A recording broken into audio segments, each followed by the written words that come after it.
জয় বাংলা।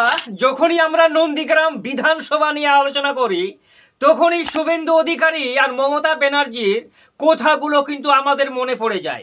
শেষবারে 2021 সালে যখন নন্দীগ্রামে ভোট হয়েছিল, শুভেন্দু অধিকারী আপনারা সবাই জানেন যে লোডশেডিং করে শুভেন্দু অধিকারী নাকি এই বিধানসভায় জয়ী হয়েছিলেন তৃণমূলের অন্দরে। এখনো এই খবরটি কিন্তু তারা গিয়ে চলছেন।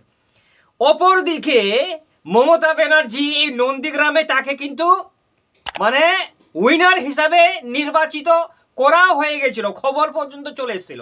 কিন্তু পরে খবর আসে যে মমতা ব্যানার্জি সামান্য ভোটে পিছিয়ে নন্দীগ্রামে। তো আজকের এই ভিডিওতে 2026 সালে এ নন্দীগ্রামে আবার কি শুভেন্দু অধিকারী জয় হতে পারেন, না তৃণমূল কংগ্রেস থাবা বসাবে শুভেন্দু অধিকারীর গড়ে? আজকের এই ভিডিওর আভাসে আপনারা স্পষ্ট একটা ইঙ্গিত পেয়ে যাবেন। তো দেখুন, সালটা ছিল 2006 সাল।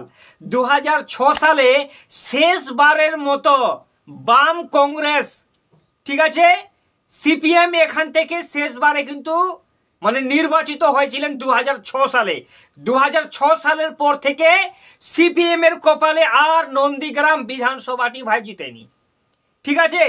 তারপরে সরাসরি আমরা যদি চলে আসি 2011 সালে, যখন মমতা ব্যানার্জি প্রথমবারের জন্য পশ্চিম বাংলার মসনদে বসে, সেই সময় দাঁড়িয়ে তৃণমূল কংগ্রেসের প্রার্থী ছিলেন ফিরোজা বিবি।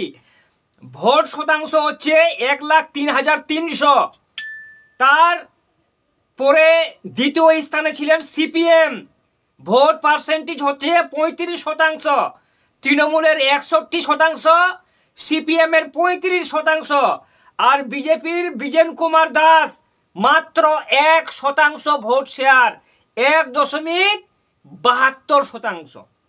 এখানে কিন্তু একটা প্রশ্ন চিহ্ন আছে যে 2011 সালে নন্দীগ্রাম বিধানসভায় বিজেপির ভোট শতাংশ 1.69%। তারপরে আবার কিন্তু 5 বছর পর বিধানসভা ভোট হয়। সেই বিধানসভা ভোটে প্রথমবারের জন্য শুভেন্দু অধিকারী প্রতিদ্বন্দ্বিতা করেন নন্দীগ্রামে, ঠিক আছে। দেখুন, শুভেন্দু অধিকারী ভোট পান 1,34,623টি, যা 67.20% ভোট। শুভেন্দু অধিকারী পূর্বের সব রেকর্ড একদম ভেঙে দিয়ে তিনি 2016 সালে জয় হন নন্দীগ্রামে। আর সিপিএম দ্বিতীয় স্থানে ছিলেন, শুভেন্দু অধিকারী তৃণমূলে ছিলেন, সিপিএম দ্বিতীয় স্থানে। তবুও কিন্তু বিজেপি 2016 সালে তৃতীয় স্থানে। সিপিএম এখানে 26% ভোট শেয়ার ছিল নন্দীগ্রামে, আর বিজেপির ভোট শেয়ার দেখুন 5%, মাত্র 5%। কিন্তু ভাই খেলাটা করেছেন আবার 5 বছর পর ভোট হয় নন্দীগ্রামে। সিয়ানে সিয়ানে টক্কর, দাদা ভার্সেস দিদি। রাজ্যের মুখ্যমন্ত্রী বনাম বিরোধী দলনেতা শুভেন্দু অধিকারী, সিয়ানে সিয়ানে টক্কর আমরা দেখতে পাই। এই নন্দীগ্রাম বিধানসভায় শুভেন্দু অধিকারী প্রথমবারে বিজেপির টিকিটে 1,10,764টি ভোট পান বিজেপি, আর তৃণমূল কংগ্রেস 1,08,808টি ভোট পান। সিপিএম মাত্র 6,267টি ভোট পান। তার বিজেপি 48.49% ভোট শেয়ার পেয়েছিলেন 2021 সালে। তৃণমূল কংগ্রেস 47.64% ভোট পেয়েছিলেন 2021 সালে, আর সিপিএম মাত্র 2.74% ভোট শেয়ার। তো শেষবারে এটা 2021 সালের রিপোর্ট ছিল। তারপরে আবার কিন্তু ভোট হয়। কখন ভোট হয়? 2024 সালের লোকসভা ভোট। এই যে নন্দীগ্রাম বিধানসভাটি আছে, মজার বিষয় হচ্ছে এই নন্দীগ্রাম বিধানসভাটি তমলুক লোকসভার অন্তর্গত। সেই তমলুক লোকসভায় আমরা একটা সিয়ানে সিয়ানে টক্কর দেখতে পাই অভিজিৎ গাঙ্গুলি আর দেবাংশু ভট্টাচার্যের মধ্যে। কিন্তু দুর্ভাগ্যের বশত এই দেবাংশু ভট্টাচার্য 7টি বিধানসভা আসনের মধ্যে একটি আসনে জিততে পারেনি। সব কটি আসন বিজেপির দখল করে। দেখুন 2024 সালে বিজেপি এই নন্দীগ্রাম আসনে মাত্র গত এক বছর আগে যে ভোট হয়েছিল এই বিধানসভায় বিজেপি 1,12,110টি ভোট পেয়েছিলেন।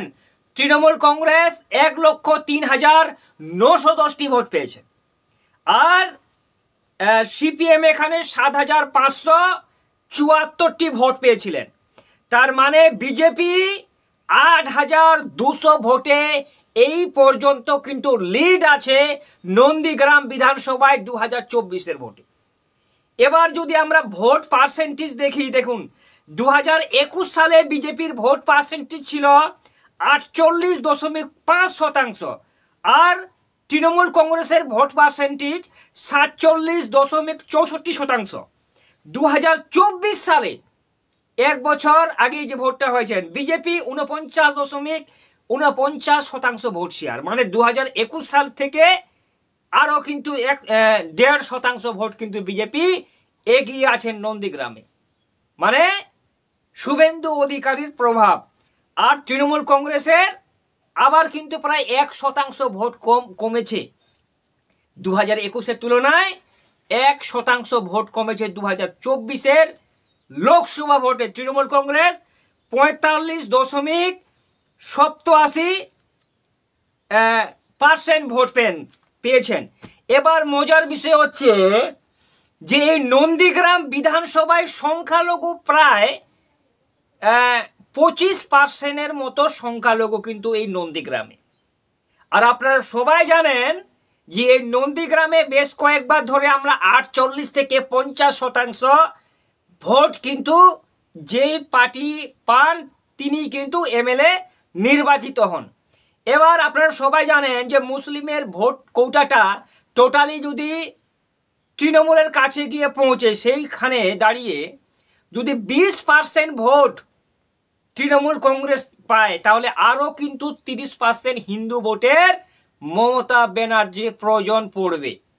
এবার আপনাকে বলে রাখি 2026-এর যে বিধানসভা ভোট হবে এই বিধানসভায় আবার যদি মমতা ব্যানার্জি প্রতিদ্বন্দ্বিতা করেন তাহলে কিন্তু লড়াইটা সেয়ানে হতে পারে, সমানে সমানে। না হলে এই শুভেন্দু বাবু যদি একাই প্রতিদ্বন্দ্বিতা করেন, তার বিপক্ষে তৃণমূল কংগ্রেসের যদি অন্য কোনো ক্যান্ডিডেট থাকে তাহলে শুভেন্দু বাবুর এই আসনে জেতার সম্ভাবনাটা প্রায় 70%। আপনার কি মনে হয়? কমেন্ট বক্সে মতামত অবশ্যই জানাবেন।